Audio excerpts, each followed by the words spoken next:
ചരിത്രപരമായ തീരുമാനത്തിന് തൊട്ടരികിലാണ്.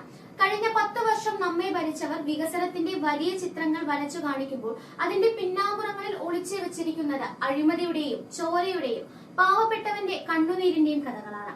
വിപ്ലവം പ്രസംഗിക്കുന്നവർ അധികാരത്തിന്റെ തണലിൽ ആഡംബരം ആസ്വദിക്കുമ്പോൾ സാധാരണക്കാരന്റെ അടുക്കളയിൽ പട്ടിണിയും ഭയവുമാണ് വിരുന്നേൽക്കുന്നത്.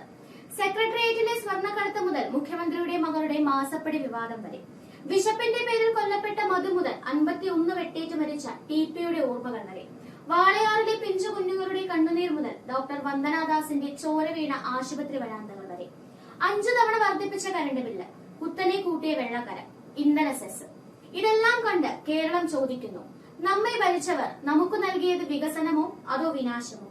ഈ ഏപ്രിൽ 9 നാം പോളിംഗ് ബൂത്തിലേക്ക് നീങ്ങുമ്പോൾ ഈ 10 വർഷത്തെ ഭരണ പരാജയത്തിന്റെ ഓരോ അധ്യായവും നമുക്കൊന്ന് വിചാരണ ചെയ്യണം.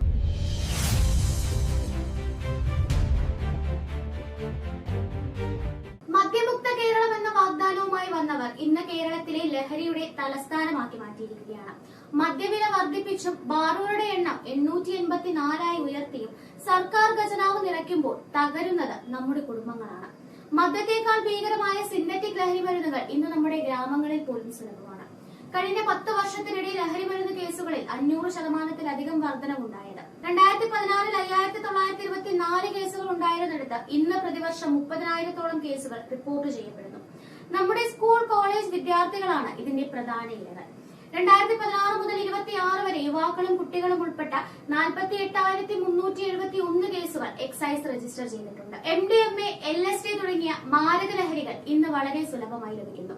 കേരളത്തിൽ നടക്കുന്ന കൊലപാതകങ്ങളിൽ പകുതിയോളവും ലഹരിയുമായി ബന്ധപ്പെട്ടതാണെന്ന് പോലീസ് പഠനങ്ങൾ പറയുന്നു. ലഹരി മാഫിയയെ നിയന്ത്രിക്കാൻ കഴിയാത്ത ഈ സർക്കാർ നമ്മുടെ തലമുറയെയാണ് നശിപ്പിക്കുന്നത്. ക്രമസമാധാനം എന്നത് ഈ നാട്ടിൽ വെറും വാക്കിലൊതുങ്ങുന്നു. പോലീസ് എന്ന ഭരണകക്ഷിയുടെ താൽപര്യ സംരക്ഷണ സേനയായി മാറിയിരിക്കുന്നു. കാപ്പ നിയമപ്രകാരം തടങ്കിലാകുന്നവരുടെ എണ്ണം പ്രതിവർഷം 500 കടന്നു. വരാപ്പുഴയിലെ ശ്രീജിത്തിനെ ലോക്കപ്പിലിട്ട് മർദ്ദിച്ചു കൊന്നതും കസ്റ്റഡി മരണങ്ങളും പോലീസിന്റെ ക്രിമിനൽ മുഖം തുറന്നു കാണിക്കുന്നു. സ്ത്രീകൾക്കെതിരെയുള്ള അതിക്രമങ്ങൾ പ്രതിവർഷം 20,000 കടന്നിട്ടും പകുതി കേസുകളിൽ പോലും കൃത്യമായ അന്വേഷണമോ ശിക്ഷയോ ഉറപ്പാക്കാൻ കഴിയുന്നില്ല. പോക്സോ കേസുകളിൽ 100%-ലധികം വർധനവാണ് ഉണ്ടായിരിക്കുന്നത്. ഗുണ്ടാ മാഫിയകൾ തെരുവിൽ പരസ്യമായി ഏറ്റുമുട്ടുമ്പോൾ സാധാരണക്കാരൻ ഭീതിയോടെയാണ് ഓരോ ദിവസവും തള്ളി നീക്കുന്നത്. സ്വന്തം പാർട്ടി പ്രവർത്തകർ പ്രതികളാകുന്ന കേസുകളിൽ പോലീസ് മൂകസാക്ഷിയാകുന്നു. ജനങ്ങളെ സേവിക്കേണ്ട പോലീസ് എന്ന ജനങ്ങളെ ഭയപ്പെടുത്തുന്ന സംവിധാനമായി മാറിക്കഴിഞ്ഞു. അഴിമതിയുടെ കാര്യത്തിൽ ഈ സർക്കാർ റെക്കോർഡുകൾ ഭേദിച്ചിരിക്കുകയാണ്.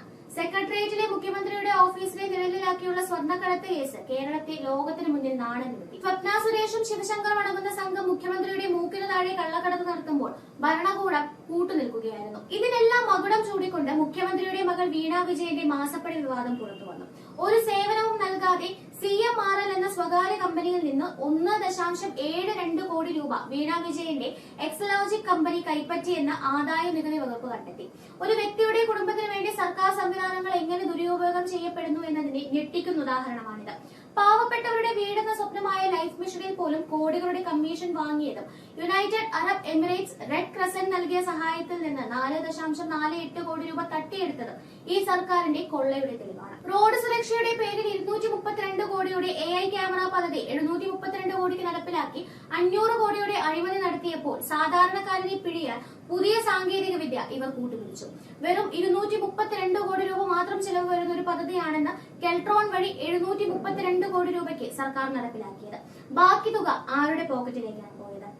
സാധാരണക്കാരന്റെ അടുക്കളയിൽ പട്ടിണി വിതച്ച 10 വർഷമാണിത്. സപ്ലൈകോയിൽ സാധനങ്ങളില്ല, ഉള്ളവയ്ക്ക് ഗുണനിലവാരവുമില്ല. 5 തവണയാണ് ഈ സർക്കാർ വൈദ്യുതി ചാർജ് വർദ്ധിപ്പിച്ചത്. കുടിവെള്ളത്തിന് യൂണിറ്റിന് 10 രൂപ വീതമാണ് ഒറ്റയടിക്ക് വർദ്ധിപ്പിച്ചത്. പെട്രോളിനും ഡീസലിനും ലിറ്ററിന് 2 രൂപ സെസ് ഏർപ്പെടുത്തിയത് ആരുടെ ക്ഷേമത്തിന് വേണ്ടിയാണ്? പഞ്ചായത്തുകളിൽ 565 രൂപയായിരുന്ന വീട് പണി പെർമിറ്റ് ഫീസ് 1300 രൂപയാക്കി.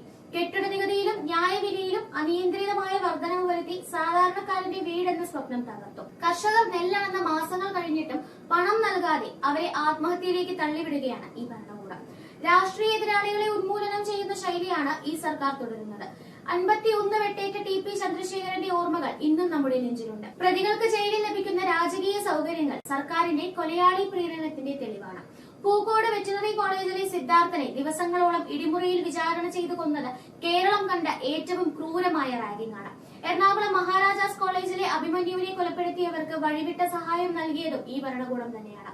നീതി തേടുന്ന വാളയാറിലെ അമ്മമാർക്കും ഹർഷീനമാർക്കും ഇവിടെ ഇടമില്ല. സ്വന്തം ജീവൻ പണയപ്പെടുത്തി സേവനമനുഷ്ഠിക്കുന്നതിനിടെ ഡോക്ടർ വന്ദനാദാസ് കുത്തേറ്റ് മരിക്കുമ്പോൾ അത് ആരോഗ്യ കേരളത്തിന്റെ പരാജയമാണ് വിളിച്ചു പറയുന്നത്. കോവിഡ് കാലത്ത് PPE കിറ്റും RT-PCR ടെസ്റ്റും വഴി സാധാരണക്കാരനെ പിഴിഞ്ഞതും നാം മറന്നിട്ടില്ല.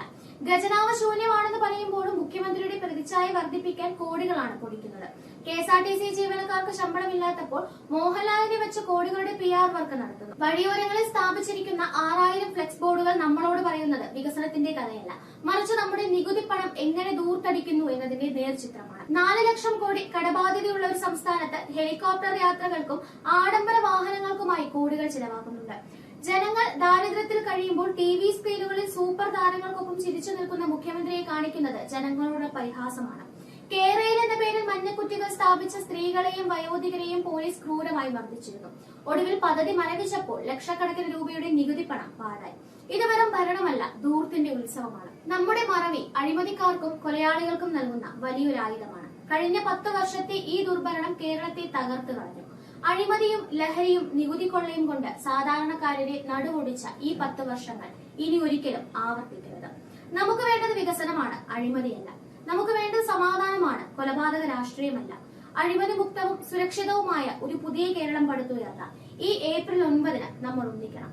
നീതി നിഷേധിക്കപ്പെട്ടവർക്ക് വേണ്ടി, നമ്മുടെ മക്കളുടെ സുരക്ഷയ്ക്ക് വേണ്ടി, നല്ല നാളേക്ക് വേണ്ടി മാറ്റത്തിന് നമുക്ക് വോട്ട് ചെയ്യാം. News desk India.